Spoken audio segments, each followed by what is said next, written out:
जेनिया समझती है कि उसने दानिश से शादी करके एक प्रतीश मुस्तकबल हासिल कर लिया है। दानिश उसे बंगले के कागजात दिखाता है जिस पर वो और उसकी वालदा खुश हो जाते हैं और खुद को शाहराम से बेहतर समझने लगते हैं। लेकिन बाद में यह हकीकत सामने आती है कि दानिश ने उन्हें धोखा देने के लिए यह कागजात जाली बनाए थे। शाहराम की जिंदगी में बेहतरी।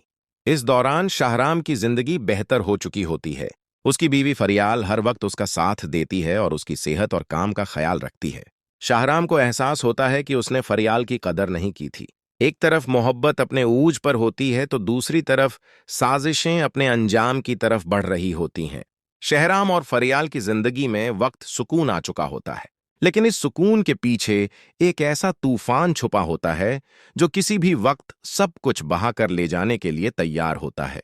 शहराम अभी भी फरियाल के साथ बैठा होता है और उसके चेहरे पर इत्मीनान होता है, मगर इसी लम्हे उसके फोन पर एक नामालूम कॉल आती है।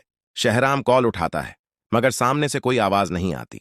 सिर्फ एक खामोशी होती है जो माहौल को मजीद भारी कर देती है। फरियाल थोड़ी परेशान हो जाती है, मगर शहराम उसे तसल्ली देता है कि यह शायद कोई गलती या स्पम कॉल होगी, लेकिन उसके दिल में कहीं ना कहीं एक अनजाना सा खौफ जन्म ले लेता है। दूसरी तरफ जीनिया अपने कमरे में बैठी हुई होती है और उसके चेहरे पर एक अजीब सी मुस्कुराहट होती है।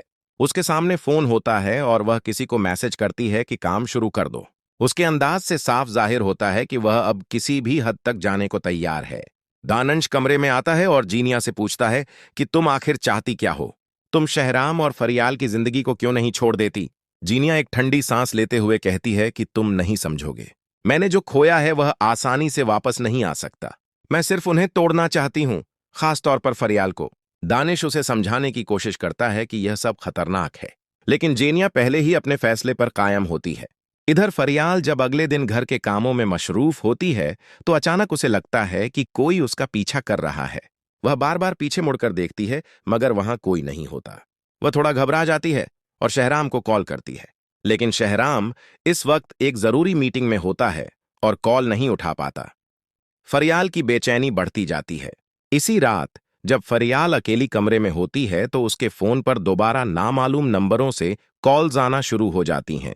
इस बार कॉल करने वाला शख्स कुछ ऐसी बातें करता है जो फरियाल के माजी से जड़ी होती हैं, ऐसी बातें जो सिर्फ कोई करीबी शख्स ही जान सकता था। फरियाल कांप जाती है और फोन हाथ से गिर जाता है। उसकी आंखों में आंसू आ जाते हैं और वह खुद को संभालने की कोशिश करती है। वह फौरन शहराम के कमरे में जाती है और उसे सब कुछ बताती है। शहराम पहले तो हैरान होता है, फिर उसके चेहरे पर गुस्सा आ जाता है।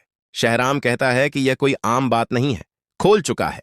शहराम फरियाल पर लगने वाले इल्जाम के बाद शदीद जहनी कशमकश में होता है। उसके चेहरे पर गुस्सा भी होता है और अंदर कहीं ना कहीं फरियाल के लिए आतमात भी टूटने से बचा रहता है। वो बार बार इसी सवाल में उलझा होता है कि अगर फरियाल बेकसूर है तो फिर सबूत उसके खिलाफ क्यों जा रहे हैं। फरियाल कमरे में अकेली बैठी रोती रहती है। उसे यकीन नहीं आता कि जिस शख्स ने हमेशा उसका साथ